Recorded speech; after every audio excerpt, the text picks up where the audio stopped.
Secretary of UASU, the University Academic Staff Union. We're just about to wind up our conversation, but the question now is what next? After the directive there by the Parliamentary Committee for Education that both parties need to go back to the table, will lecturers be going off this strike?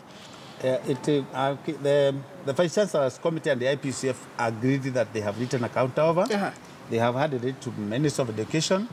The Minister of Education agreed that they have handed over to Treasury, but Treasury was saying they just got it a day before yesterday. Right. And therefore, we are optimistic that they are going to give a go-ahead for us to negotiate. Even if the Treasury is not ready with the bacons, they can allow us to negotiate with the counter-offer that have been given by the Minister of Education from IPUCCF. We negotiate and go where the other route I said after it goes to SRC. Let nobody say that SRC has no commissioners. I have said again, SRC offices are open and the technocrats are in office and working.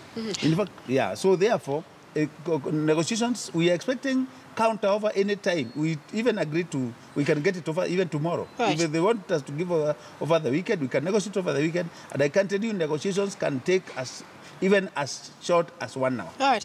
There have been concerns, finally, that some of the members or representatives being sent by the government to these negotiations are not senior members, many who have to go back and consult from their elders, further stalling the negotiation process. How do you expect this particular negotiation to go? Yes, we raised that matter, and we have had a case where when we go for negotiations in the name of IPUCCF, the people who come to negotiate with us are deputy vice chancellors. Deputy vice chancellors cannot, IPUCCF are council chairs, individual university council chairmen. Right. When we negotiate with the deputy vice chancellor, they have to report to the vice chancellor. The vice chancellor has to report to the IPUCCF, and then IPUCF has to report to the Minister of Education to report to the Treasury. It is a multi-tier process, and sometimes it actually delays the whole process. All right, so do you expect anything different this time? Yes, now that the stakeholders came on board, we insisted with the Parliament. Sometimes when Parliament asks for IPUCCF, it is Deputy Vice Chancellors who come. We insisted with the Parliament that IPUCCF itself should come, and we were happy they were represented by Professor Kanyali, who is the chairman yesterday.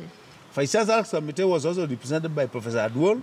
The ministry officials who came, actually, both the PS came, PS Professor Ntiba and Kamau Duge from Treasury, they both came, and therefore, we are actually dealing with now the real people who actually make decisions in the ministry or in those various sectors. All right. And therefore, we are optimistic, but I can assure you, immediately we get a counter offer, within a day or two, this strike could be over. All right, that's a very optimistic move there. Many thanks for speaking to us. Muiga Rugara is the National Organizing Secretary of the University Academic Staff Union. Negotiations will be ongoing between lecturers and the government with regard to the lecturers' strike. And that brings us to a break on News Center this morning. Do stay with us when you come back. Still, more news making headlines.